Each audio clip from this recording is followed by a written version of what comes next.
Good evening, welcome to for the people. This is Yamini. Durgamma వెలసిన విజయవాడ విలయ తాండవంగా మారింది. ఎటు చూసినా వరద నీరే. వేలాది మంది నిరాశ్రయులయ్యారు. 15 మందికి పైగా మృతి చెందారు. అమరావతిలోని చాలా ప్రాంతాలు నీట మునిగాయి. ప్రభుత్వం సహాయక చర్యలను ముమ్మరం చేసింది. సీఎం స్వయంగా 2 రోజులు అక్కడే ఉండిపోయి పరిస్థితిని సమీక్షిస్తున్నారు. ఇంతకీ ఇది ప్రకృతి విపత్తా, లేదంటే దశాబ్దాలుగా పాలకుల నిర్లక్ష్యానికి దానిపై మీద వచ్చి పడిన ప్రతిఫలమా? చూద్దాం డిబేట్లో. ఫస్ట్ ఆఫ్ ఆల్ మనకి వెంకట సత్య గారు వైసీపీ నుంచి, అండ్ బాలగురుస్వామి గారు టీడీపీ నుంచి, షేక్ సైదా గారు కాంగ్రెస్ నుంచి, శేషు గారు అనలిస్ట్ ప్రస్తుతం అవైలబుల్ ఉన్నారు. నమస్తే అండి. ఫస్ట్ ఆఫ్ ఆల్ బాలగురుస్వామి గారు టీడీపీ నుంచి మాట్లాడదాం. బాలగురుస్వామి గారు, చూస్తున్నాం ఏపీ తెలంగాణ వ్యాప్తంగా వరదల భీభత్సం. ఏపీ వ్యాప్తంగా చూస్తే ముఖ్యంగా విజయవాడలో కృష్ణమ్మ విలయ తాండవం చూస్తున్నాం. విజయవాడలో చూస్తే బుడమేరు పొంగి ప్రవహిస్తోంది. నార్మల్గా వెళ్లాల్సిన డైరెక్షన్లో కాకుండా బ్యాక్కి రావడం వల్ల ఈ విధ్వంసం అంతా కూడా జరిగింది అనుకోవచ్చు. చెప్పండి, అసలు ఎలా ఉంది సిచ్యువేషన్ ఏంటి? యామిని గారు, మీకు బీఆర్కే వీక్షకులకి, ప్యానల్లో ఉన్న పెద్దలకి ముందుగా నమస్కారాలు తెలియజేస్తున్నాను. అయితే ఈ వరదకి ప్రధాన కారణం ఏంటంటే, పైన తెలంగాణలో ఎగువ ప్రాంతాల్లో విస్తారంగా కురిసిన వర్షాలు, ఎక్కువగా ఫ్లడ్ ఎఫెక్ట్ రావడం వల్ల ఆ పైన కూడా కొన్ని డ్యాములు గేట్లు తీసేయడం, కొన్ని నాకున్న ఇన్ఫర్మేషన్ కూడా ఏంటంటే పైన ఉన్న తెలంగాణ ప్రాంతంలో కూడా కొన్ని చెరువులు తెగిపోవడం, ఆ వాటర్ అన్ని వచ్చి పడిపోవడం అనేది ప్రధానంగా ఇప్పుడున్న జరిగిన ప్రమాదానికి కారణం అని చెప్పి నేను తెలియజేస్తా ఉన్నాను. దాంతోపాటు ఎందుకనంటే, గత వైసీపీ ప్రభుత్వంలో వీళ్ళు ముందు జాగ్రత్త చర్యలు అనేది ఇరిగేషన్ పరంగా ఎక్కడా కూడా కాలువలు కావచ్చు, ప్రాజెక్టులు కావచ్చు, ఎక్కడా కూడా వీళ్ళు కరెక్ట్ గా పనిచేయకపోవడం వల్ల ఈ రోజు బుడమేరు వంతెన కాలువ తెగిపోయిందని చెప్పి ఈ సందర్భంగా తెలియజేస్తున్నాను. ఎందుకనంటే మొన్న ఈ మధ్య కాలంలో కూడా మా నెల్లూరు జిల్లాకి నారా చంద్రబాబు నాయుడు గారు రావడం జరిగింది. అక్కడ మా నెల్లూరు జిల్లాలో ఉన్న సోమశిల ప్రాజెక్ట్ ను కూడా సందర్శించి చూస్తే గేట్లకు కూడా వీళ్ళు గ్రీజు కూడా పెట్టకుండా వదిలేసిన పరిస్థితి క్షుణ్ణంగా కనిపించింది. ఎందుకంటే వీళ్ళు ఎక్కడా కూడా వాళ్ళ అడ్మినిస్ట్రేషన్లో కావచ్చు, వాళ్ళ పరిపాలనలో కావచ్చు, ఎక్కడా కూడా ఈ సాగు, తాగు, నీటి వసతి గురించి కావచ్చు, ప్రాజెక్టుల గురించి కావచ్చు, కెనాల్స్ గురించి కావచ్చు, ఎక్కడా కూడా వీళ్ళు కరెక్ట్ గా చేయకపోవడం వల్ల ఈ రోజు బుడమేరు కాలువ తెగిపోయి ఈ రోజు విజయవాడ మునిగిపోవడానికి ముఖ్య ప్రధాన కారణం అని చెప్పి నేను తెలియజేస్తా ఉన్నాను. అదే కొంత ముందు జాగ్రత్త చర్యలు కానీ ఉండుంటే, అవి ముందు చూసుకొని ఉండుంటే, ఆ తెగేదానికి కొంతవరకైనా నివారించుంటే ఈ రోజు విజయవాడ అంత మునిగిపోకుండా ఉండే పరిస్థితి ఉండేది. పైనుంచి ఎక్కువ వర్షాలు రావడం, ఇక్కడ తెగిపోవడం వల్ల ఈ రోజు విజయవాడ నగరం అంతా కూడా దాదాపు ఫస్ట్ ఫ్లోర్ కూడా మునిగిపోవడం మనం చూసాం. సింగనగర్ కావచ్చు, కొన్ని ప్రాంతాలు అన్ని కూడా. అందువల్ల ఎందుకనంటే గత పాలకుల వైఫల్యం వల్లే ఈ రోజు జరగడానికి ప్రధాన కారణం అని కూడా కొంతమేరకు నేను తెలియజేస్తా ఉన్నాను. అయినా కూడా ఎందుకనంటే, ఎన్ని తుఫాన్లు వచ్చినా కూడా, ఎన్ని వరదలు వచ్చినా కూడా, ఏం జరిగినా కూడా ముందు చూపు ఉన్న వ్యక్తి, ఎక్కడ ఏం జరిగినా కూడా ముందు నిలబడి పనిచేసే వ్యక్తి నారా చంద్రబాబు నాయుడు గారు ఈ రోజు ముఖ్యమంత్రిగా ఉండడం వల్ల ఈ రోజు మనం విజయవాడలో చాలా వరకు కూడా మనం అందరికీ ఆపన్న హస్తం ప్రభుత్వం అందిస్తుందని అంటే దానికి ప్రధాన కారణం చంద్రబాబు నాయుడు గారు. నిన్న కూడా మా తెలుగుదేశం క్యాడర్ని అందరిని కూడా కాన్ఫరెన్స్ లోకి తీసుకొని సంబంధిత ప్రాంతాల్లో ఉండే తెలుగుదేశం పార్టీ లీడర్స్ అందరు కూడా ఎవరు కూడా మరో ఆలోచన లేకుండా మీరు ఉన్న ప్రాంతాల్లో ఎక్కడైనా సరే ఏ అవసరం వచ్చినా కూడా మీరు ముందుండి పనిచేయాలని చెప్పేసి ముందుగా తెలియజేయడం, కలెక్టర్స్ ను కూడా అలర్ట్ చేయడం, ఎక్కడ ఏ ప్రాంతంలో కూడా వెళ్ళాలంటే కూడా బోట్లు కూడా కొరతున్నాయని చెప్పేసి నిన్న మున్సిపల్ శాఖ మంత్రులు పొంగూరు నారాయణ గారు కూడా ఆ జూమ్ కాల్లో, ఆ కాన్ఫరెన్స్ కాల్లో చంద్రబాబు నాయుడు గారికి తెలియజేయడం జరిగింది. వెంటనే కావాల్సిన బోట్లు కూడా నేను వెంటనే అరేంజ్ చేస్తాను, తెప్పిస్తాను. ఎక్కడ కూడా ఆహారం కావచ్చు, వాటర్ కావచ్చు, ప్రతి ఒక్కటి కూడా సకాలంలో అందాలి. నేను ఈ విజయవాడలో ఈ ఫ్లడ్ ఎఫెక్ట్ పూర్తయ్యేంత వరకు కూడా నేను ఇక్కడే ఉంటాను, నేను ఎక్కడికి వెళ్ళను, అందరికీ అందుబాటులో ఉంటాను. ఇది కంప్లీట్ అయిన తర్వాతే నేను ఇంటికి వెళ్ళటం జరుగుతుందని చెప్పి చంద్రబాబు నాయుడు గారు కూడా భీష్మించి కూర్చోవడం కూడా మనందరం చూస్తూనే ఉన్నాం 2 days నుంచి. ప్రతి ప్రాంతంలో కూడా సందర్శించి ప్రతి చోట బాధితుల దగ్గరికి వెళ్ళిపోయి పరామర్శించడం కావచ్చు, వాళ్ళకి కావాల్సినవి కూడా అన్నం వాటర్ అందించడం అన్ని విషయాల్లో కూడా ప్రభుత్వం ఈ రోజు ముందుందని చెప్పి తెలియజేస్తా ఉన్నాను. అంటే ఈ విపత్తు చంద్రబాబు గురించి నాయుడు గారు ముందు చూపు వల్లే ఈ రోజు కూడా బాధితులకి చాలా వరకు ఇబ్బందులు లేకుండా చేయగలిగాము. బాలగురు చాలా స్వామి వరకు కూడా బాలగురు ప్రాణ నష్టం స్వామి జరగకుండా కూడా ఎక్కువ మందిని కాపాడగలిగామని చెప్పి మేము తెలియజేస్తా ఉన్నాను. బాలగురుస్వామి గారు అంటే ముందు జాగ్రత్త చర్య ముందు చూపు అన్నారు. అయితే ఇంతకు ముందు సింగనగర్ లో కావచ్చు, విజయవాడ వ్యాప్తంగా మాజీ సీఎం వైసీపీ అధినేత జగన్మోహన్ రెడ్డి పర్యటించారు. ఆ సందర్భంగా ఆయన చేసిన వ్యాఖ్యలు మీరు వినే ఉండుంటారు. ముందు జాగ్రత్త చర్యల్లో భాగంగా ముందే అలర్ట్ చేస్తుంటుంటే ఇప్పుడు ఈ సిచ్యువేషన్ వచ్చేది కాదు అని అంటున్నారు. ముందు జాగ్రత్త చర్యల్లో 5 సంవత్సరాలు పరిపాలించింది వాళ్ళు. మేము వచ్చి 3 నెలలు అవుతుంది.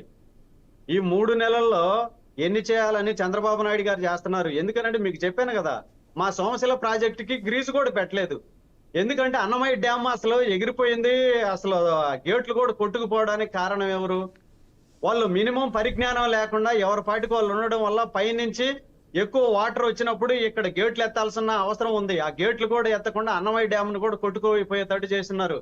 ఇప్పుడు కెనాల్స్ ఉన్నాయి. కెనాల్స్ ఉన్నప్పుడు ఆ ఇరిగేషన్ డిపార్ట్మెంట్ వాళ్ళతోటి మీరు గడిచిన 5 సంవత్సరాలు మీరు చూడండి ఒకసారి. యామిని గారు, ఇరిగేషన్ డిపార్ట్మెంట్ తోటి జగన్మోహన్ రెడ్డి గారు ఎన్నిసార్లు రివ్యూ చేశారు, కలెక్టర్లతో ఎన్నిసార్లు రివ్యూ చేశారు, ఎక్కడ ఏమైనా మాట్లాడాడు అనేది మీరు ఒకసారి చూడండి, మనకు అర్థమవుతుంది. ఎందుకనంటే ఈ రోజు వచ్చేసి ఆయన ముఖ్యమంత్రిగా ఉన్నప్పుడు తాడేపల్లి ప్యాలెస్ లో కూర్చున్నాడు. ప్రతిపక్షంలో ఉన్నప్పుడు మాత్రం జనాలు లేకొచ్చాడు, ముద్దులు పెట్టాడు, వాళ్ళ తలనిమిరాడు, మీకెందుకు నేనున్నానని చెప్పాడు. వన్స్ ఒక్కసారి ముఖ్యమంత్రి అయిన తర్వాత తాడేపల్లి ప్యాలెస్ లో కూర్చొని ఎక్కడ ఏం జరిగినా కూడా బయటికి రాకుండా లోపలే కూర్చున్న వ్యక్తి జగన్మోహన్ రెడ్డి గారు. మీరు గడిచిన కాలంలో ఒకసారి చూడండి. ఎందుకంటే చంద్రబాబు నాయుడు గారు వచ్చిన తర్వాత ఎన్ని తుఫాన్లు వచ్చినా కూడా తుఫాను ఎక్కడైతే వచ్చిందో ఆ ప్రదేశంలోకి వెళ్ళి అక్కడే కూర్చొని ఆ పరిసర ప్రాంతాలు కావచ్చు, ఇబ్బంది పడ్డోళ్ళు కావచ్చు, అక్కడ ఉన్న పరిస్థితులు అన్ని కూడా అనుకూలంగా వచ్చేంత వరకు కూడా చంద్రబాబు నాయుడు గారు అక్కడే ఉండి కూర్చొని పనిచేయడం మనం చూసాం. ఎందుకనంటే ఇప్పుడు చూడండి, ఇంత వయసులో కూడా 70+ లో కూడా ఈ రోజు బోట్లో తిరిగి కుర్రోళ్ళ కన్నా ముందుగా వచ్చేసి బోట్లో తిరిగి పనిచేస్తున్నాడు. అవునండి, చూసాం 2 రోజులుగా అక్కడే ఉన్నారు. తెల్లవారుజామున 3 గంటల వరకు కూడా అక్కడే ఉన్నారు చంద్రబాబు నాయుడు గారు. చూసాం సీఎం అక్కడే ఉన్నారు. ఒక్కసారి మన వైసీపీతో కూడా మాట్లాడదాం. ఓకేనండి, ఒక్కసారి వెంకట సత్య గారు ఉన్నారు, వైసీపీ నుంచి రిప్రజెంట్ చేస్తున్నారు, వారితో కూడా మాట్లాడదాం. వెంకట సత్య గారు. గుడ్ ఈవినింగ్ అండి. నమస్తే అండి. ముందుగా వరద బాధిత ప్రాంతాల్లో ఉన్నటువంటి వాళ్ళందరికీ కూడా అత్యధిక సహాయ సహకారాలు అందించాలని మరొకసారి కోరుకుంటూ, ఇప్పుడు ఈ సమయంలో ఈ సందర్భం అనేది వరద ప్రాంత బాధితుల్లో ఉన్నటువంటి వాళ్ళందరికీ కూడా సహాయ సహకారాలు ఎట్లా మనం అందించాలి, వారికి ఏ విధంగా సహాయపడాలని ఆలోచించాలి. కానీ ఇప్పుడు కూడా అధికార పార్టీలో ఉన్నటువంటి వాళ్ళందరూ కూడా రాజకీయ విమర్శలే చేస్తున్నారు. ఎప్పుడు కూడా మా నాయకుడు బస్సులో కూర్చొని చేశాడు, అహోరాత్రులు చేశాడు, ఇవన్నీ చెప్తున్నారు. బాధితులుగా అయినటువంటి వరద బాధితులు పూర్తిగా నీటి మునిగిపోయినటువంటి వాళ్ళకి ఎటువంటి సహాయ సహకారాలు అందిస్తున్నాము, వారికి ఎటువంటి ముందస్తు చర్యలు మనం అలర్ట్ చేసామన్నటువంటి వాళ్ళు చెప్పే ప్రయత్నం ఇప్పటికీ చేయట్లేదు. మీరు అబ్జర్వ్ చేస్తుంటారు. కనీసం ఇప్పటి వరకు కూడా వాళ్ళు ఏం చేస్తున్నారంటే మా నాయకులు పూర్తిగా అహోరాత్రులు నిద్ర పెట్టకుండా చేస్తున్నాడని చెప్పేసి గతంలో ఇదే ప్రచారం చేశారు. ఇప్పుడు కూడా బస్సుల్లో పడుకొని చెప్తున్నారు. బస్సుల్లో ఎందుకు వచ్చారో వాళ్ళ నాయకులు వాళ్ళే చెప్తే బాగుంటది. ఎందుకంటే ఆయన ఉన్నటువంటి నివాస ప్రాంతం ఏదైతే ఉందో ఆ నివాస ప్రాంతం పూర్తిగా నీరు మునిగిన ప్రాంతం.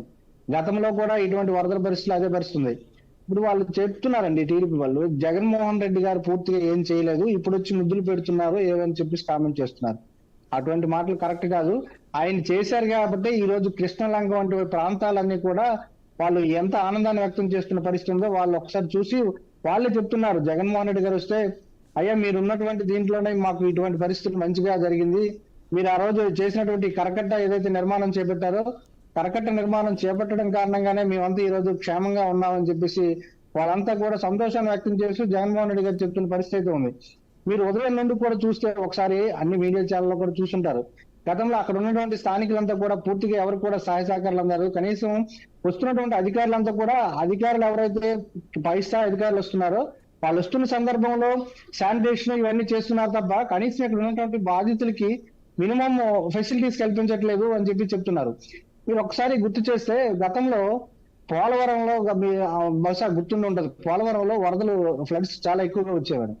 ఆ సందర్భంలో అప్పుడు ఉన్నటువంటి ముఖ్యమంత్రి జగన్మోహన్ రెడ్డి గారు, నేను పూర్తిగా మీరు అక్కడ క్లియర్ చేసిన వరకు కూడా ఒక 3 రోజుల పాటు నేను అక్కడికి వచ్చే పరిస్థితి ఉండదు, కనీసం 2 రోజుల పాటు వచ్చే పరిస్థితి ఉండదు. మీరు ఎప్పుడైతే అక్కడికి వచ్చి పూర్తిగా క్లియర్ చేస్తామని చెప్తారో ఆ రోజు నేను అక్కడ చేరుకుంటాను.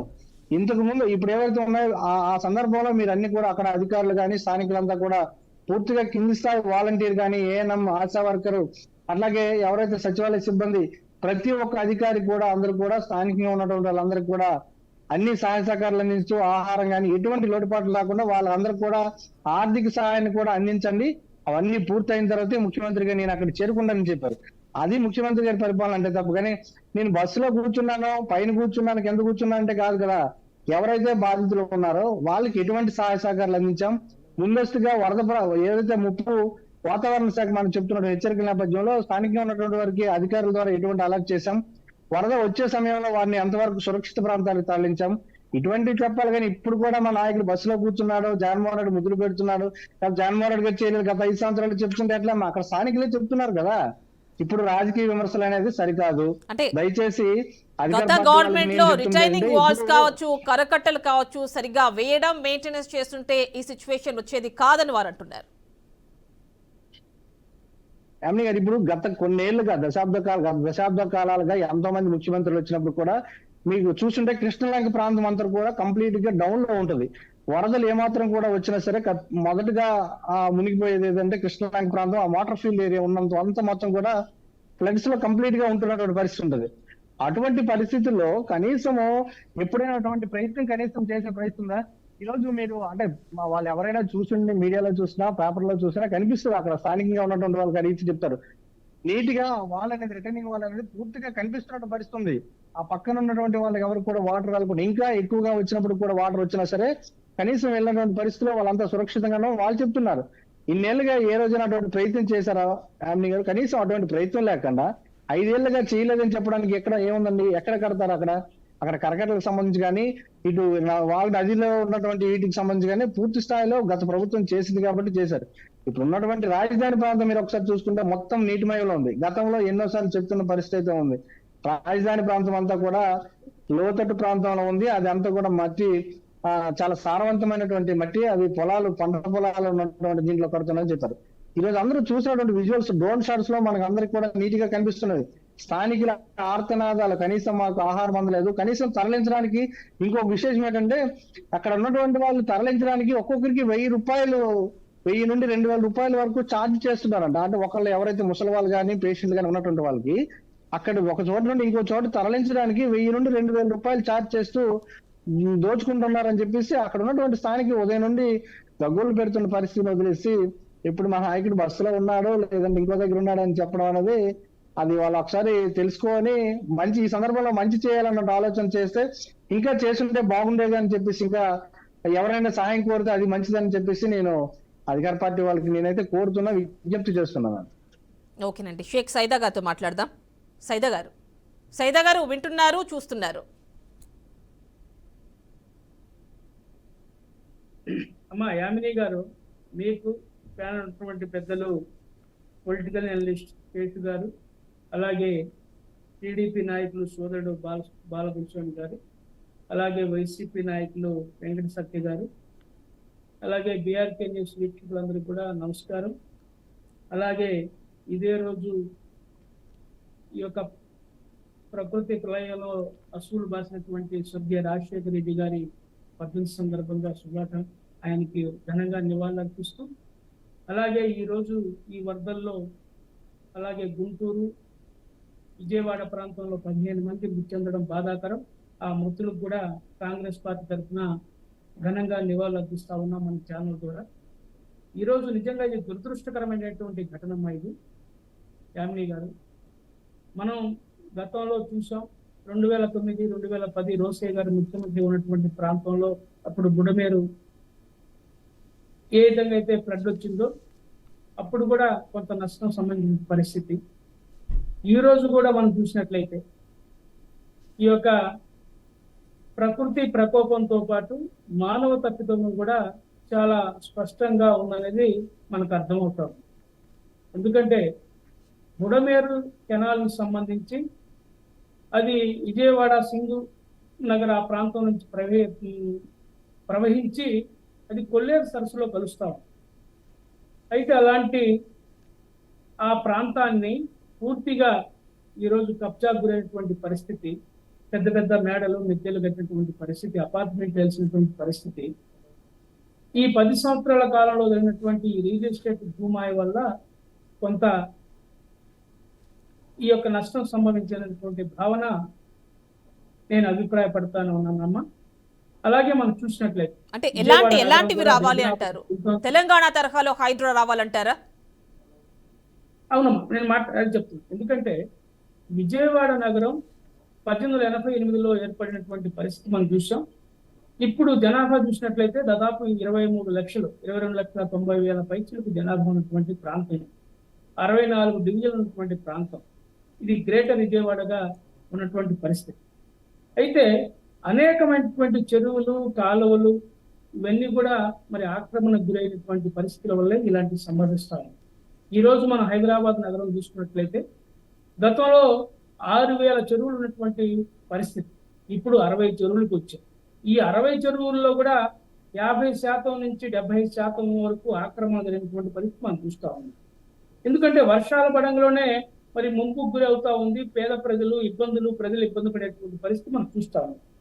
అందువలనే ఈరోజు రేవంత్ రెడ్డి గారు రాజకీయాలకు అతీతంగా, ఎక్కడ కూడా రాజకీయాలకు బెండ్ కాకుండా ఈరోజు హైడ్రాని ఏర్పాటు చేసి, రంగనాథ్ గారు ఒక IPS ఆఫీసర్, మరి రంగనాథ్ గారి సారథ్యంలో దాదాపు 300 మందిని ఒక టీమ్గా ఏర్పాటు చేసి, ఒక స్పెషల్గా ఒక పోలీస్ స్టేషన్, ఈ యొక్క హైడ్రా కోసంగా మరి ఒక పోలీస్ స్టేషన్ కూడా ఏర్పాటు చేసి, ఈరోజు ఎక్కడెక్కడైతే చెరువులు ఆక్రమించుకున్నారో, నాలాలు ఆక్రమించుకున్నారో, కాలువలు ఆక్రమించారో, డ్రైనేజీ వ్యవస్థను మూసేసి షాపింగ్ కాంప్లెక్స్ కట్టారో, వీటన్నిటిని కూడా మరి ఈరోజు ఎలాంటి ఒత్తిడిలకు గురి కాకుండా ఈరోజు పూడ్చి వేస్తున్నటువంటి సందర్భం మనం చూసుకోవాలి. అయితే ఈరోజు ఆంధ్రప్రదేశ్లో, ఎందుకంటే ఉమ్మడి ఆంధ్రప్రదేశ్లో బిగ్గెస్ట్ సెకండ్ సిటీ ఏదంటే విజయవాడ, హైదరాబాద్ తర్వాత విజయవాడ. మరి దాదాపు 23 లక్షల జనాభా ఉన్నటువంటి విజయవాడ వర్షం పడిందంటే నిన్న 17 సెంటీమీటర్ల వర్షం నమోదైంది. తర్వాత బుడమేరు ఈ వాగు ప్రవహించడం వల్ల ఈ రెండు కూడా, అంటే అక్కడ వాగు ప్రవహించడంతో పాటు విజయవాడ సిటీలో ఒక 17% వర్షపాతం నమోదు, అలాగే గుంటూరులో 16% వర్షపాతం నమోదు కావడం వల్ల ఇలాంటి దుర్ఘటన సంభవించింది. 15 మంది ప్రాణాలు కోల్పోయేటువంటి పరిస్థితి వచ్చింది. అయితే ముందస్తు చర్యలు చేపట్టడంలో కొంత మేరకు, ఎందుకంటే ఈరోజు మనం చూస్తున్నాం వెదర్ రిపోర్ట్ ఈ రోజుకు అప్డేట్ గా వస్తూ ఉంది, ముందుగానే హెచ్చరికలు వస్తూ ఉన్నాయి. అయితే ప్రభుత్వం కొంత మేరకు, ఎందుకంటే ఇక్కడ రాజకీయాల్లో మనం మాట్లాడటం సమంజసం కాదు, కానీ 74 సంవత్సరాల వయసులో కూడా మరి చంద్రబాబు గారు మరి ఆయన ప్రజలకు ఒక భరోసా కల్పించడం కోసం, అది కొంతమంది రాజకీయంగా ఏదో మాట్లాడొచ్చు, కానీ అది కరెక్ట్ కాదు. ఎందుకంటే ఆయన కూడా ఇంట్లో కూర్చుంటే పని జరిగిపోద్ది. ఆయనకు ఆరోగ్యపరమైనటువంటి కొన్ని ఇబ్బందులు ఉన్నాయి, సమస్యలు ఉన్నాయి. అయినా నెరవకుండా అధికారులు వద్దన్నా ఆయన 74 సంవత్సరాల వయసులో మరి పడవలో సింగ్ నగర్ ప్రాంతంలో, అలాగే రాజేశ్వరరావుపేట ప్రాంతంలో ప్రజలకు ఒక నమ్మకాన్ని, భరోసాన్ని, ఒక ధైర్యాన్ని నింపడం కోసం ఆయన పనిచేసినందుకు మేము ఆయన అభినందిస్తా ఉన్నాం. కాంగ్రెస్ పార్టీ తరఫున ఆయనకి కృతజ్ఞతలు తెలియజేస్తాం. అయితే నేనేం చెప్తున్నానంటే, ముఖ్యమంత్రి గారు ఈ విధంగా పర్యటన చేయడం వల్ల కొన్ని సహాయ కార్యక్రమాలు కుంటుపడే ప్రమాదం ఉంది. NDRF సిబ్బంది కానివ్వండి, లేకపోతే అధికారులు కానివ్వండి, ఆయన కోసం మరి ఆయన తోటి పరుగులు తీస్తా ఉంటే కొన్ని సహాయ కార్యక్రమాలకు ఇబ్బంది జరిగేటువంటి పరిస్థితి కూడా ఉంది. షేక్ సైదా గారు అంటే వెళ్ళకపోతే వెళ్ళలేదంటారు కదా, వెళ్ళకపోతే వెళ్ళలేదంటారు. వెళ్ళారు, ఎందుకంటే రోజు అదే పనిగా కాదు, ఆయనకు మానిటరింగ్ చేయాలి. నేను అభినందిస్తానని చెప్పాను కదా, ఎందుకంటే రాజకీయాలు అతీతంగా ఆయన చేశాడు కాబట్టి మేము అభినందిస్తా ఉన్నాం. అయితే ఆయన ఎందుకంటే ఒక మానిటరింగ్ చేసి ఎక్కడిదక్కడ ఈ రోజు 64 డివిజన్లలో ఈ రోజు ఒక ప్రాంతం అంతా కూడా మునిగిపోయినటువంటి పరిస్థితి. 90% పైకి విజయవాడ నగరం ఈ రోజు మరి కనకదుర్గమ్మ కొలువైనటువంటి ఈ ప్రాంతంలో ఇలాంటి ఘటన జరగడం బాధాకరం. ఈ రోజు అనేక మంది ఆహారం కోసం విలువెల్లాడుతున్నారు. చిన్నపిల్లలకు పాలు వెళ్ళినటువంటి పరిస్థితి, కూరగాయలు అందిన పరిస్థితి, తాగునీరుకి ఇబ్బంది పడేటువంటి పరిస్థితి. ఎందుకనే ముందస్తుగానే వీళ్ళందరినీ ఒక మరి శిబిరానికి తెచ్చినట్లయితే, వీళ్ళందరినీ ఆదుకున్నట్లయితే ఇంకా కొంచెం బాగుండేది మేము అభిప్రాయపడతా ఉన్నాం. ఇప్పటికైనా ఇది ఒక జాతీయ విపత్తుగా తీసుకొని కేంద్ర ప్రభుత్వం సహకారాన్ని అందించాల్సిన అవసరం ఉంది. ఏదైతే హైదరాబాద్ లో హైడ్రాని ఏర్పాటు చేసి ఈ అక్రమ కట్టడాలని చెరువుల్లో, కుంటల్లో, వాగుల్లో నిర్మించినటువంటి పెద్ద మీరు చూశారు. రేవంత్ రెడ్డి గారు కాంగ్రెస్ పార్టీ సంబంధించినటువంటి వారి కట్టడాలను కూడా కూల్చినటువంటి విషయాన్ని ఈ సందర్భంగా మీకు గుర్తు చేస్తుంది. మా పల్లం రాజు గారి సోదరుడి యొక్క మరి అక్రమ కట్టడాన్ని కూడా ఆయన కూల్చేసినటువంటి ఘటన. అలాగే మరి ఈ రోజు సినీ నటుడు ఎంతో ఇన్ఫ్లుయెన్స్ ఉన్నటువంటి నాగార్జున ఎన్కన్వేషన్ కూడా కూల్చేసినటువంటి ఘటన, మరి కోట్లాది రూపాయలు విలువ ఉన్నటువంటి విల్లాలను కూల్చేసినటువంటి ఘటన మనం చూస్తా ఉన్నాం. ఎందుకంటే నేను ఎందుకు చెప్తున్నానంటే, గతంలో జగన్మోహన్ రెడ్డి గారు కూడా ఆయన ముఖ్యమంత్రి కాలంలోనే ఆయన కూడా ఒకటి కూల్చాడు. ప్రజావేదిక, ప్రజల సొమ్ముతో కట్టినటువంటి 9 కోట్ల రూపాయలు విలువైనటువంటి ప్రజావేదికను కూల్చింది అక్రమ కట్టడం. ఇది కృష్ణానది పారివాహక ప్రాంతంలో ఉంది కాబట్టి దీన్ని కూల్చున్నాను, ఎన్నిటిని కూల్చుతాను అని చెప్పి ఆయన గొప్ప గొప్పలు మాట్లాడాడు. నిజమేనేమో అనుకుంది. తీరా అదొక్కటే కూల్చేసి మరి పక్కన ఉన్నటువంటి బడాబాబుల యొక్క కట్టడాలను కూడా కదిలించకుండా 5 సంవత్సరాల కాలం పూర్తి చేసినటువంటి పరిస్థితి కూడా ఉంది. ఈ సందర్భంగా నేను ఒకటి కోరుతా ఉన్నా చంద్రబాబు గారిని కూడా, ఎందుకంటే ఆయన కూడా ఉన్నటువంటి లింగం గెస్ట్ హౌస్, ఆయన ఉన్నటువంటి ప్రస్తుతం బాడుకుంటున్నటువంటి ఇల్లు ఏదైతే నదీ పారివాహక ప్రాంతంలో లోతట్టు ప్రాంతంలో ఉంది కాబట్టి ప్రజలకు ఆదర్శంగా ఉండాల్సినటువంటి ముఖ్యమంత్రి గారు వెంటనే దాన్ని ఖాళీ చేసి ఆదర్శంగా ఉండాలని చెప్పి కోరుతా ఉన్నా. ఏదైతే ఆ బడాబాబులు కరకట్ట ప్రాంతం, ఎందుకంటే ఒక పేదవాడు గురిసేసుకుంటే అధికారులు ఇల్లు లేపుతా ఉన్నారు. జగన్మోహన్ రెడ్డి గారు తన ప్యాలెస్ చుట్టుపక్కల ఉన్నటువంటి పేదల ఇళ్ళని కూడా లేపేసి పెద్ద పెద్ద రోడ్లు నిర్మించుకున్నాడు, మనం చూసాం. ఈ రోజు మరి పేదల గుడిసెలు పీకేసినటువంటి మీరు ఏదో కరకట్ట మీద నిర్మించుకున్నటువంటి ఇళ్ళని కట్ట మీద నిర్మించుకుని మరి కట్ట లోతు ప్రాంతంలో ఆ యొక్క నది గర్భ ప్రాంతంలో ఉన్నటువంటి అనేకమైనటువంటి అక్రమ కట్టడాలు ఉన్నాయి. మీరు ఏదైతే రేవంత్ రెడ్డి గారు చేసిన విధంగానే, కాంగ్రెస్ పార్టీ తెలంగాణ ప్రభుత్వంలో చేస్తున్నటువంటి విధంగానే ఈ రాష్ట్రంలో ఉన్నటువంటి అనేక నగరాల్లో, అనేక మున్సిపాలిటీల్లో, అనేక మేజర్ పంచాయతీలు అనేకమైనటువంటి కబ్జాలు జరిగిపోయాయి. చెరువులు ఆక్రమించుకున్నారు, కుంటలు ఆక్రమించుకున్నారు, అలాగే పంట కాలువలు ఆక్రమించుకున్నారు, డ్రైనేజీలు ఆక్రమించుకున్నారు, అలాగే బావులను కూడా ఆక్రమించుకొని పూర్తి చేసి షాపింగ్ కాంప్లెక్స్లు కట్టారు.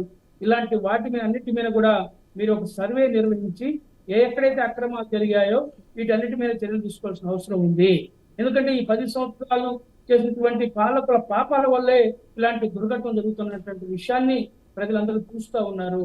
కాబట్టి రాజకీయాలకు అతీతంగా ఈ యొక్క ప్రక్షాళన జరగాలని చెప్పి కాంగ్రెస్ పార్టీ కోరుతా ఉంది. అలాగే ఎవరైతే బాధితులు ఉన్నారో వాళ్ళకి 5 లక్షలు ఇచ్చేసి చేతులు దులుపుకోవడం కూడా కరెక్ట్ కాదు. అనేక మంది మరి పేదవాళ్ళు ఈ రోజు కొండల మీద ఇల్లు కట్టుకున్నారంటే పేదవాడే కదా ఇల్లు కట్టుకునేది, ఇళ్ల స్థలాలు లేకే కదా అక్కడ ఇల్లు కట్టుకుని. అలాంటి వాళ్ళు కొండక్కిడలు ఎదిగిపడినటువంటి ఆ కుటుంబాలను ఇదోకికంగా ఆదుకోవాల్సిన అవసరం ఉంది. ఈ రోజు మనం చూసాం, విశాఖపట్నం చనిపోతే 1 కోటి రూపాయలు ఇచ్చారు. అతనిది ప్రాణమే, ఇతనిది ప్రాణమే. అయితే ఇలాంటి ఎక్కువ వ్యత్యాసాలు లేకుండా కనీసం ఒక 5 లక్షల రూపాయలు ప్రతి కుటుంబానికి ఇవ్వాలని చెప్పి కూడా మీ ద్వారా కాంగ్రెస్ పార్టీ డిమాండ్ చేస్తా ఉంది. యామిని గారు. ఓకేనండి, ఒక్కసారి అనలిస్ట్ శేషు గారితో మాట్లాడదాం. శేషు గారు తప్పు ఎవరిది అంటారంటే, మీరు చూస్తున్నారు ప్రకృతి విపత్తు అనుకోవాలా, లేకపోతే మిస్మేనేజ్మెంట్ అనుకోవాలా, లేదంటే మాజీ సీఎం జగన్మోహన్ రెడ్డి చేస్తున్నటువంటి ఆరోపణల ప్రకారం కరకట్ట మీద ఇప్పుడున్నటువంటి సీఎం చంద్రబాబు నాయుడు ఇంట్లోకి నీరు వెళ్లకుండా చేసేందుకే బుడమేరు గేట్లు ఎత్తారనుకోవాలా? అయ్యా, అందరికి నమస్కారం. సహజంగా ఇట్లాంటి ప్రకృతి విపత్తులు వచ్చినప్పుడు 2 ప్రశ్నలు మన ముందుకు వస్తున్నాయి. ఒకటి ఏంటి అనంటే, ఇది ప్రకృతి ప్రకోపమా లేకపోతే మానవ తప్పిదమా అనేటటువంటి 2 ప్రశ్నలపైనే ఎక్కువ విశ్లేషణలు జరుగుతున్నటువంటి సందర్భాన్ని మనం చూస్తున్నాం. అయితే ఇక్కడ మీకు 2 ఇటీవల జరిగినటువంటి సంఘటనలు మన ముందు కనపడతాయి. ఒకటి వైనాడులో జరిగినటువంటి సంఘటన, ఎంత పెద్ద వరద విలయం జరిగింది, ఎంత పెద్ద నష్టం జరిగింది అనేటటువంటి విషయం మనం చూసాం. అక్కడ వైనాడులో ఉన్నటువంటి ఆ 3 గ్రామాలలో పర్యావరణము దెబ్బతినటము ఒకటైతే, రెండోది అక్కడ టూరిజాన్ని డెవలప్ చేసేటటువంటి కార్యక్రమంలో అడ్డగోలు తవ్వకాలు చేయటం, అడ్డగోలు నిర్మాణాలు చేయటం వల్లనే అక్కడ అంత పెద్ద విపత్తు జరిగింది, వరద రావటం జరిగింది. 3 గ్రామాల్లో ఉన్నటువంటి ప్రజలు పెద్ద ఎత్తున చనిపోవటం జరిగింది. అంటే మానవ తప్పిదంగా మనం చూడాలి. రెండోది 2015లో చెన్నై నగరం మొత్తం మునిగిపోయింది. అది కూడా దానికి ప్రధానమైనటువంటి కారణం ఏంటంటే మానవ తప్పిదం అనేటటువంటి విషయాన్ని మనం చూడాలి. ఇప్పుడు మీకు ఉత్తరాఖండ్ లాంటి రాష్ట్రాల్లో పెద్ద ఎత్తున వరదలు వస్తున్నాయంటే అది ప్రకృతి ప్రకోపము లేకపోతే ప్రకృతి పరమైనటువంటిది మనం చూడాల్సినటువంటిది. కాబట్టి ఎక్కువ సందర్భాలలో మానవ తప్పిదాల వల్లనే ఇట్లాంటి ప్రకృతి విపత్తులు జరుగుతున్నాయి అని చెప్పడానికి ఈ 2 ఉదాహరణలని మనం కేస్ స్టడీగా తీసుకోవాల్సినటువంటి అవసరం ఉంది. రెండోది ఏంటంటే ఇవాళ పర్యావరణంలో వస్తున్నటువంటి అసమతుల్యాన్ని అధ్యయనం చేయాల్సిన అవసరం ఉంది. అది ఏంటి అని అంటే ఇవాళ లానినో ఎఫెక్ట్, ఎల్నినో ఎఫెక్ట్స్ వస్తున్నాయండి. దానివల్ల ఏంటి అని అంటే ఎండగొట్టినా విపరీతమైన ఎండ కొడుతుంది, వాన వచ్చినా కుండపోత వస్తుంది, జల్లులుగా పడట్లే వాన. ఇవాళ పెద్ద కుండపోతగా వర్షం పడుతున్నప్పుడు పెద్ద ఎత్తున నీళ్లు మునకకి ఆయా ప్రాంతాలు గురవుతున్నటువంటి సందర్భాన్ని ఈ గ్లోబల్ వార్మింగ్ కూడా ఈ క్లౌడ్ బర్స్ట్ అవడానికి కారణం అనుకోవచ్చా? అదే క్లౌడ్ బరస్ట్లు తోటి కుమ్మరిస్తుంది అన్నట్టు వాన. పెద్ద ఎత్తున కుండపోత వర్షము కుమ్మరించేటటువంటి వాన రావటం వల్ల మనకి ఈ విధమైనటువంటి రెస్క్యూ ఆపరేషన్లు చేయడానికి కూడా అవకాశం ఇవ్వట్లేదు అనేటటువంటి విషయాన్ని మనం గమనించాలి. కాబట్టి ఈ పర్యావరణ అసమతుల్యాన్ని వస్తున్నటువంటి మార్పులకు అనుగుణంగా ప్రభుత్వము రెస్క్యూ ఆపరేషన్స్ ని చేయాల్సినటువంటి అవసరం ఉంటుంది. దాంట్లో భాగంగానే డిజాస్టర్ మేనేజ్మెంట్ సిస్టమ్ ని తీసుకొచ్చారు. ఈ డిజాస్టర్ మేనేజ్మెంట్ సిస్టమ్ లో ఒక 4 అంశాలు కీలకంగా పనిచేయాల్సినటువంటి అవసరం ఉంటుందండి. ఒకటి ఏంటంటే ముందస్తు హెచ్చరికలు ఇవ్వాలి. రెండోది అక్కడ ఉన్నటువంటి ఎక్కడైతే ప్రమాదం జరుగుతుంది అని అనుకుంటున్నామో ఆ ప్రాంతాల్లో ఉన్నటువంటి వాళ్ళని తరలింపు చేయాలి.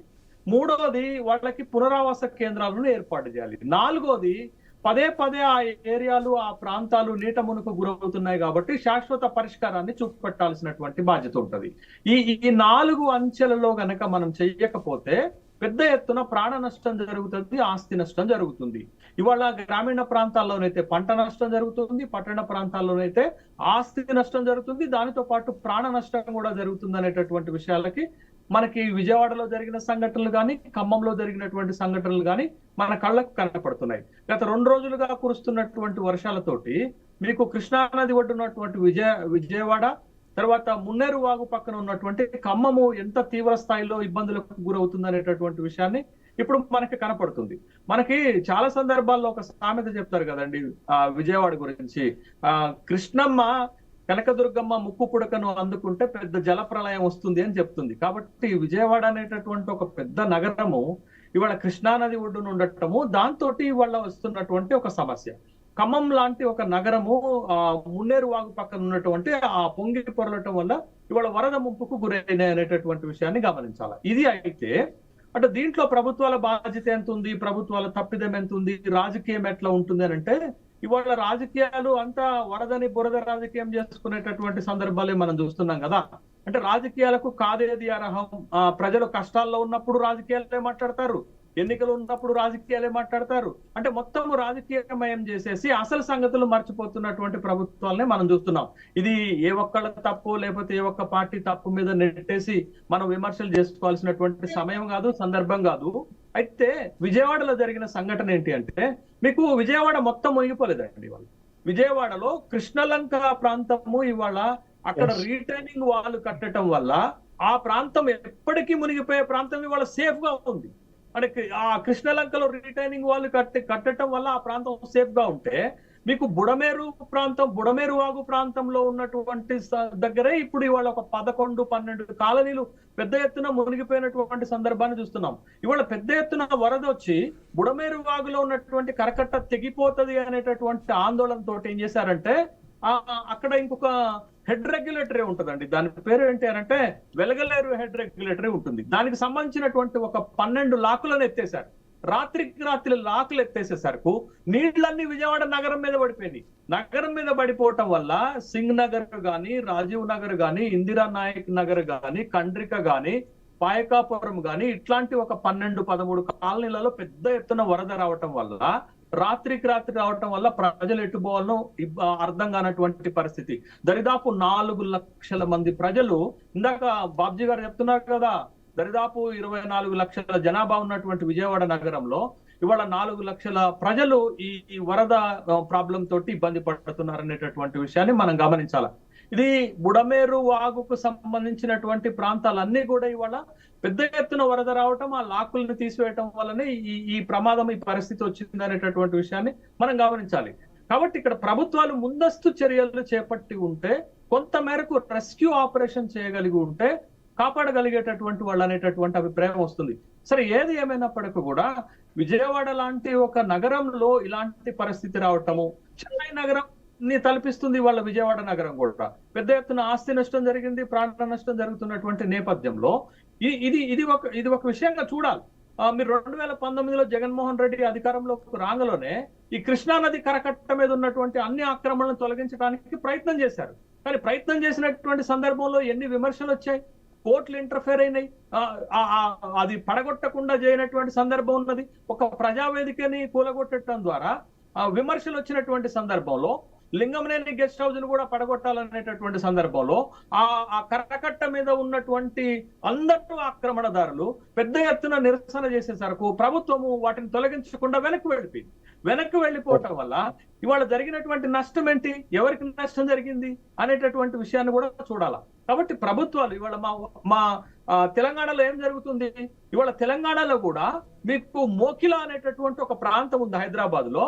1200 విల్లాలు కడితే 1200 విల్లాలు మునిగిపోయినాయి. ఒక్కొక్క విల్లా ఖరీదు 6 కోట్ల రూపాయలు. ఇవాళ హైదరాబాద్ నగరంలో ఉన్నటువంటి ప్రజలకు గాని, అక్కడ హైడ్రా పైన విమర్శలు చేస్తున్నటువంటి వాళ్ళకి గాని ఇవాళ కనువిప్పు కలగాలి కదా. ఇవాళ హైడ్రా వచ్చింది ఎందుకు, ఇలాంటి విపత్తుల నుంచి డిజాస్టర్ మేనేజ్మెంట్ లో భాగంగా ఇట్లాంటి మునిగిపోతున్నటువంటి ప్రాంతాలను కాపాడాలని వస్తే దాని మీద కూడా రాజకీయ నాయకులు సన్నాయి నొక్కులు నొక్కుతున్నారు.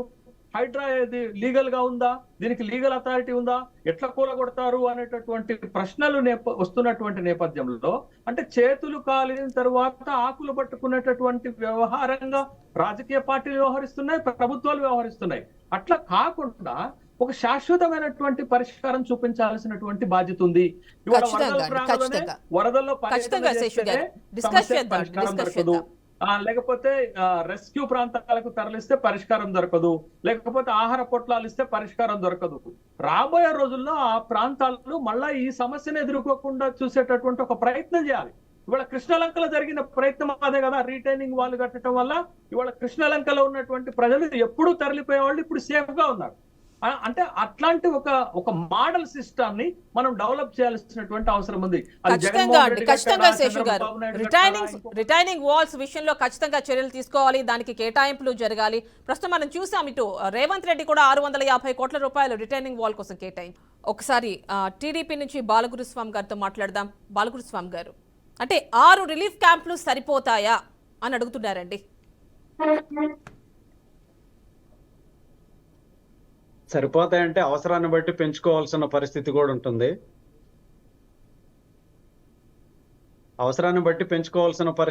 ఉంటుంది. అయితే ఇందాక శేషు గారు మాట్లాడుతూ, శేషు గారు కాదు సత్య గారు మాట్లాడుతూ వాళ్ళ నాయకుడు ఎలాంటి వాడు అని చెప్పి క్లియర్ గా చెప్పిన దానికి ముందు సత్య గారిని అప్రిషియేట్ చేస్తున్నాను నేను.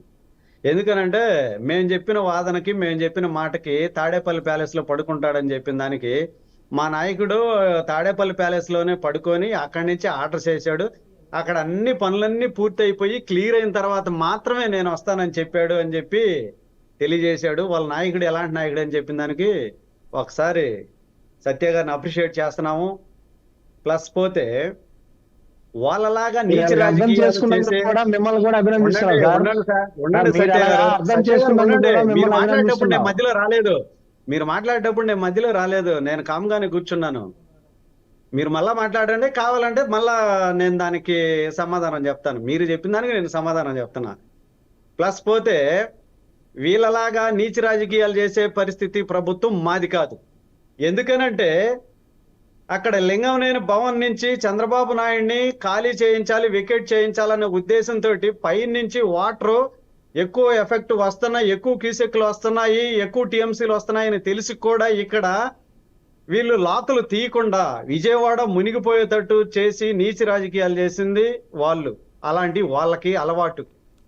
ఇంకపోతే మళ్ళా బస్సులో కూర్చొని పరిపాలన చేశాడు, బస్సులో ఉన్నాడు మా నాయకుడు అని చెప్పి చెప్తున్నాడు అని చెప్పి ఇందాకేదో మాట్లాడాడు.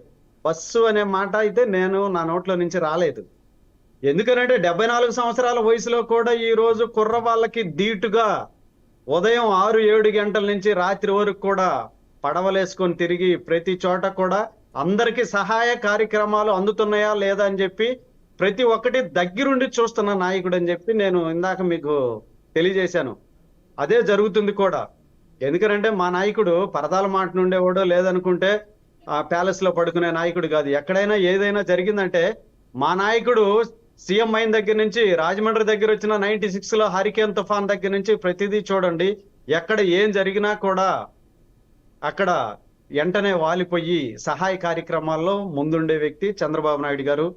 ప్లస్ పోతే ఇందాక శేషు గారు ఒక మంచి మాట చెప్పారు. ఎందుకనంటే ఈ ఎఫెక్ట్లు వచ్చినప్పుడు మనం భోజనాలు ఇచ్చామా, వాటర్ ఇచ్చామా తాత్కాలికంగా ఇలాంటివి, ఎందుకనంటే అవసరం వచ్చింది కాబట్టి ఇలాంటివి చేస్తా ఉన్నాం. ఈ తాత్కాలిక పరిష్కారాలు కాకుండా శాశ్వతంగా పరిష్కారాలు అనేది వెతకాల్సిన అవసరం ప్రభుత్వం మీద ఉంది. అది ఖచ్చితంగా చేయాల్సిన బాధ్యత కూడా మా ప్రభుత్వానికి ఉంది.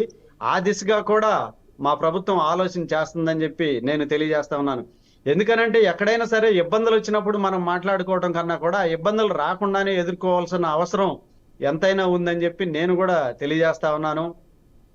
అందువల్ల ఎందుకంటే మా ప్రభుత్వం కూడా ఇక నుంచి సైదా గారు కాంగ్రెస్ నుంచి సైదా గారు మాట్లాడితే విన్నారు కదా, లాస్ట్ టైం అంటే ఎసెన్షియా విషయంలో, అంటే ఎసెన్షియా బ్లాస్ట్ విషయంలో ₹1 పరిహారం ప్రకటించారు. ఇప్పుడు అట్లీస్ట్ 25 లక్షలైనా ప్రకటించాలి. ఆ ప్రాణం ఈ ప్రాణం ఒకటి కాదా అని ప్రశ్నిస్తున్నారు. ఆ ప్రాణం ఈ ప్రాణం ఒకటి కదని అంటే 25 లక్షలు డిమాండ్ చేయడంలో కూడా తప్పేం లేదు. నేను దాన్ని ఏం తప్పు పట్టట్లేదు. ఎందుకనంటే అక్కడ ₹1 ఇచ్చారు, ఇక్కడ 25 లక్షలు ఇవ్వాలి అనేది ఓకే. ఎందుకనంటే ఇప్పుడు ఒక ఆఫీసులో కలెక్టర్ ఉంటాడు, కింద ప్యూన్ ఉంటాడు, ఎవరి స్థాయి వాళ్ళకు ఉంటానే ఉంటది. అందువల్ల దాన్ని బట్టి ఎందుకనంటే అక్కడ ఎంప్లాయీస్ వాళ్ళ స్థాయిని బట్టి ₹1 అనేది అక్కడ జరిగిన ఇన్సిడెంట్ చాలా పెద్దది కాబట్టి చెల్లించిపోయి చెప్పడంలో దాంట్లో ఎవరు కాదనేది ఏం లేదు. అందువల్ల ఎందుకనంటే వీళ్ళకు కూడా 25 లక్షలు ఇవ్వాలి అని చెప్పి డిమాండ్ చేయడంలో తప్పేం లేదు వాళ్ళ సైడ్ నుంచి. ఎందుకనంటే కుటుంబం పెద్దను కోల్పోయినప్పుడు, కుటుంబం నడివీధిలో పడ్డప్పుడు, కుటుంబం రోడ్డును పడ్డప్పుడు ఆ కుటుంబాన్ని ఆదుకోవాల్సిన అవసరం, బాధ్యత నైతికంగా ఉంటది. కాబట్టి అక్కడ పరిస్థితిని బట్టి ఇవ్వడం అనేది ఎవరైనా అడగొచ్చు, దాంట్లో కూడా తప్పులేదు యామిని గారు. ఓకేనండి, ఒక్కసారి వెంకట సతీ గారితో మాట్లాడదాం. వైసీపీ వెంకట సతీ గారు చూస్తున్నారు, మీ టైంలో కనీసం గేట్లకి తుప్పు పడితే వాటికి కనీసం గ్రీజ్ కూడా చేయలేదు. మీ టైంలో ఉన్నటువంటి ఆ లోపాలు, ఆ నిర్వహణ లోపాల వల్లే ఇప్పుడు ఈ సిచ్యువేషన్ అంటున్నారు. ఏం సమాధానం చెప్తారు? సహజంగా అది హ్యూమన్ నేచర్ అనొచ్చో లేకపోతే వాళ్ళ పార్టీ అనొచ్చో, కానీ పక్కవాడి మీద నెట్టివేయడం అనేది అది సహజంగా ఉన్నటువంటి లక్షణం అండి. అది దానికోసం వాళ్ళకే అది విడిచిపెడుతున్నాం. అయితే ఆయన చెప్తున్నటువంటి బస్సులో ఉన్నారో నేను అనలేదన్నారు సార్. ఏదేమైనప్పటికీ కూడా పెద్ద ఆయన 74 ఏళ్లలో పనిచేస్తున్నారని మీరు ఏదైతే అంటున్నారో దానికి అభినందిస్తూనే, కాకపోతే దాన్ని ప్రచారం చేసుకోవడంలో మీరు ముందుంటారని చెప్పేసి అనేది మా భావన అండి. అది చేసిన గతంలో మీరు గుర్తు చేసుకుంటే, ఒకసారి గతంలో శ్రీకాకుళంలో తిత్లీ తుఫాన్ కానీ ఇవన్నీ వచ్చినప్పుడు ఎట్లా మీరు చేసినటువంటి ఆ ప్రచారం కానీ, బస్సులోనే ఉంటూ ఇక్కడే ఉన్నాం, వైజాగ్ లో ఉన్నాం అని చెప్తూ చేసినటువంటిది. కానీ అక్కడ అది కాదు, కావాల్సింది ఎక్కడ ఉన్నామని కాదండి, ఎవరైతే బాధితుడు ఉన్నారో ఆ బాధితుడికి పూర్తి స్థాయి సహాయ సహకారాలు అందాయా లేదా, ఆ బాధితుడికి ఆ తక్షణమే కావాల్సినటువంటి.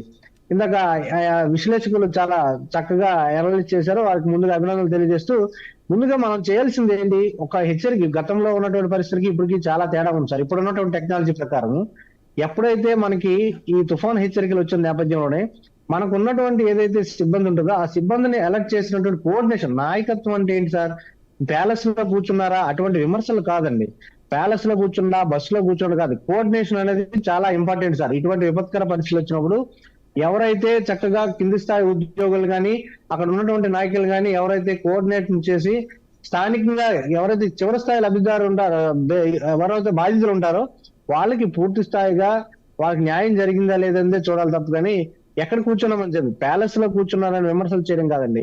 ఆయన చేస్తున్నది ఏంటి, ఒక లీడర్ అనేటువంటి వ్యక్తి వస్తే, ఆ రోజు ఒక ముఖ్యమంత్రి స్థాయి వ్యక్తి వస్తే అక్కడ ఉన్నటువంటి స్థానికంగా ఉన్న సిబ్బంది కానివ్వండి, పై స్థాయి అధికారులు కూడా ఆ చుట్టూ ఉన్నటువంటి ఉండి డిస్టర్బ్ అవుతుంది. సో ఆ సందర్భంలో అటువంటి పరిస్థితులు కాకుండా తక్షణమే అక్కడ ఉన్నటువంటి బాధితులు ఎవరైతే ఉంటారో వాళ్ళకి పూర్తి స్థాయి సహాయ సహకారాలు అందించండి. వాళ్ళకి ఫుడ్ కానివ్వండి, వాళ్ళకి తరలించే ప్రయత్నంలో సురక్షిత ప్రాంతాలకు తరలించే విషయంలో కానివ్వండి, అలాగే ఎక్కడైతే వరదలు వస్తాయో వాళ్ళకి ఎక్కడైతే అక్కడ అడ్డుకట్ట శాండ్ ఇమీడియట్ గా బ్యాగుల్లో ఫిల్ చేసి అక్కడ శాండ్ ఏర్పాటు చేసిన తర్వాత వాళ్ళకి ఫ్లడ్స్ రాకుండా వాళ్ళకి కంట్రోల్ చేయడం కానివ్వండి, ఇవన్నీ చేస్తూనే తక్షణంగా కొంత అన్ని పూర్తిగా సామాన్లు కానీ అన్ని కోల్పోతారు కాబట్టి ఆర్థిక సహాయాన్ని కొంత అందించండి. ఇవి కోఆర్డినేషన్ చేయడంలో ఒక భాగం అండి. అంతేగాని ప్యాలెస్ లో కూర్చోడానికి విమర్శలు చేసే ముందు మనం ఇప్పుడు ఏం చేయాలి? తుఫాను వస్తున్న హెచ్చరికల నేపథ్యంలోనే ముందస్తుగా అక్కడ కింద చూడండి ఎవరైతే అధికారులు ఉంటారో ఇంత అధికారులను కూడా అంటే కోఆర్డినేషన్ మీరు చేసుకోకుండా ముందస్తుగా మనం అంటున్నారు ఉన్నాం కాబట్టి కాదండి, ఇక్కడ ఒక మనం విషయం ఎవరితో పని అడగాల్సిందండి చేయించగలుగుతున్నాం వెంకట అన్నది సత్య గారు. నాయకత్వానికి సంబంధించినటువంటి లక్షణం అండి అది. వెంకట సత్య గారు మీరు ముందస్తుగా అంటున్నారు అది కాబట్టి ఇక్కడ చేయాలి తప్ప ఒక విషయం ప్రస్తావనకు తీసుకురావాల్సిన అవసరం ఉంది. మీరు కానీ లైనింగ్ కానీ విస్తరణ పనులు కానీ సక్రమంగా చేస్తుంటే మీ టైంలో ఏవైతే కంటిన్యూ చేయాలో వాటిని సరిగ్గా చేయలేదు కాబట్టి ఇప్పుడు ఈ సిచ్యువేషన్ అంటే అదే ఇందాక విశ్లేషకులు యామిని గారి విశ్లేషకులు చాలా చక్కగా చెప్పారు. గతంలో జగన్మోహన్ రెడ్డి గారి ప్రభుత్వం వచ్చిన వెంటనే ఖచ్చితంగా ఏవైతే ఆక్రమణలు ఉన్నాయో వాటిని తొలగించాలి. ఇప్పుడు హైడ్రా కాకుండా ముందుగానే ప్రభుత్వం ఏర్పడిన వెంటనే జగన్మోహన్ రెడ్డి గారు మొట్టమొదటిలో చేసినటువంటి ప్రయత్నం అదే. ఏదైతే ఆక్రమణలు ఉన్నాయో ఖచ్చితంగా వాటిని అన్ని తొలగించాలని చెప్పేసి చేస్తున్న నేపథ్యంలోనే చాలా మంది కోర్టులకు వెళ్ళడం కానివ్వండి, దాన్ని అడ్డుకునే ప్రయత్నం చేస్తూ, దానికన్నా ఇంకొక విశేషం ఏంటంటే అక్కడ ఆ కరకట్ట ప్రాంతంలో ఉన్నటువంటి వాళ్ళన్నీ కూడా చాలా పెద్ద తలకాయలు ఉన్నాయి, అటువంటి పెద్దవాళ్ళు ఉన్నారు, వాళ్ళని తెలిస్తే చాలా పెద్ద ప్రాబ్లం వస్తుందని చెప్పేసి వాళ్ళకే ప్రచారం చేసుకుంటూ ఇవన్నీ చేసినటువంటి నేపథ్యంలోనే రాజకీయ విమర్శలు కూడా మీరు చూసుంటారు అన్ని. సో అటువంటి పరిస్థితులు మంచి చేసినప్పుడు అప్రిసియేషన్ చేయాల్సింది పోయి చాలా విమర్శలు చేసినటువంటి పరిస్థితి ఉంటుంది. ఇప్పుడు అటువంటి పరిస్థితిని ఆ రోజే ఇంకా ముందు చూపుగా జగన్మోహన్ రెడ్డి ఆ రోజు చాలా పెద్ద ఎత్తున కృష్ణలంక ప్రాంతంలో కరకట్ట నిర్మించారు కాబట్టి ఈరోజు ఆ ప్రాంత వాసులంతా ఎంత సురక్ష. అదే ఒక ఉదాహరణ తీసుకోవాలండి. అటువంటి చేస్తున్నప్పుడు ఇంకో చోట ఇటువంటి చేయాలి, ఇటువంటి చేసినప్పుడు ఎట్లా చేయాలనేటువంటి ఆలోచన చేయాలి తప్ప కానీ పాత చేయలేదు ఇప్పుడు ఇంకా అలా చేస్తూనే ఉన్నామని చెప్పేసి అటువంటి విమర్శలు చేసుకోవడం సరైన కాదండి. ఇప్పుడు తక్షణం మనం ఏం చేయాలి? అధికారులను ఎలా అప్రమత్తం చేయాలి? అటువంటి మాట్లాడే విమర్శలు అనేది సరికాదనేది నా ఉద్దేశం. ఓకేనండి. షేక్ సైదా గారు అంటే ఇక్కడ రకరకాల ఆరోపణలు చెప్పింది ఇందాక సైదా గారు ఒక్క నిమిషం యామిని గారు, ఇందాక సైదా గారు చెప్పిందని బాగా కాపీ కొట్టి చెప్పినట్టున్నారు మీరు. ఎందుకనంటే నాయకుడు పోతే అక్కడ అందరూ చుట్టూ తిరుగుతారు, చుట్టూ ఉంటారు, దాని వల్ల పోలేదు ఎక్కడున్నాడు అని చెప్పి మీరు చెప్తున్నారు. ఎందుకనంటే జగన్మోహన్ రెడ్డి ఎంత అడ్మినిస్ట్రేషన్ చేశాడు, ఎలా చేశాడు అనేది రాష్ట్ర ప్రజలందరూ చూసే ఈ రోజు శాశ్వతంగా కూర్చోబెట్టారు. ప్లస్ ఎందుకంటే హైదరాబాద్ లో ఒక్క నిమిషం హైదరాబాద్ లో ఈ రోజు రేవంత్ రెడ్డి ప్రభుత్వం చేస్తున్న హైడ్రాకి ఇక్కడ జగన్మోహన్ రెడ్డి ప్రజావేదికను కూల్చిన దానికి చంద్రబాబు నాయుడు ఇంటి మీద పోయిన దానికి చాలా వ్యత్యాసం ఉంది, చాలా తేడా ఉంది. దీన్ని గమనించాలని చెప్పి నేను తెలియజేస్తున్నాను. హైదరాబాద్ లో రేవంత్ రెడ్డి గారు హైడ్రాను తీసుకొచ్చి ఆక్రమణకు గురైంది. ప్రభుత్వ స్థలాలు ఎవరు కబ్జా చేశారు, ప్రభుత్వ స్థలాల్లో ఎవరు ప్రభుత్వ స్థలాల్లో ఎవరు బిల్డింగ్లు కట్టారు వాళ్ళని కోల్దోస్తున్నారు. ఇది మీరు బాగా గమనించాలి. ఇది మీరు బాగా గమనించాలి. హైదరాబాద్ లో జరుగుతున్నది అక్రమ కట్టడాలని ఆక్యుపై చేసిన వాటిని కూలుస్తున్నారు. ఇక్కడ ప్రజావేదిక ఆక్యుపైలో కట్టింది కాదు, లింగమనేని భవన్ ఆక్యుపైలో లేదు. ఓకేనండి, ఒక్కసారి షేక్ సైదా గారితో మాట్లాడదాం, వారితో కూడా మాట్లాడాలి. తర్వాత చంద్రబాబు నాయుడు లింగమనేని భవన్ కు పోయిన తర్వాత పెద్ద తలకాయలు ఉన్నారని ఇది కరెక్ట్ కాదు. ఇది కరెక్టే కాదు. ఎందుకంటే ఆక్రమణలు తొలగించేదానికి మీకు చేత అయితే దమ్ము ఉంటే చావ ఉంటే బాలగురుస్వామి గారు, వెంకట సతీ గారు ఇంటి మీద డ్రోన్ మీకు అయిపోయిందండి. ఇటు శేషు గారు కావచ్చు, అటు కాంగ్రెస్ షేక్ సైదా గారు కావచ్చు, అవకాశం ఇవ్వడానికి లేకుండా. ఎందుకంటే సిద్ధశుద్ధి ఉంటే మీకు సిద్ధశుద్ధి మీ ఆలోచన ఉంటే మీరు చేయాల్సింది ఏంటంటే ఓకేనండి. ఓకే, టైం చాలా తక్కువగా ఉంది. శేషు గారు అదేవిధంగా షేక్ సైదా గారు మీకు సమయం ఇవ్వలేకపోతున్నాను, సారీ.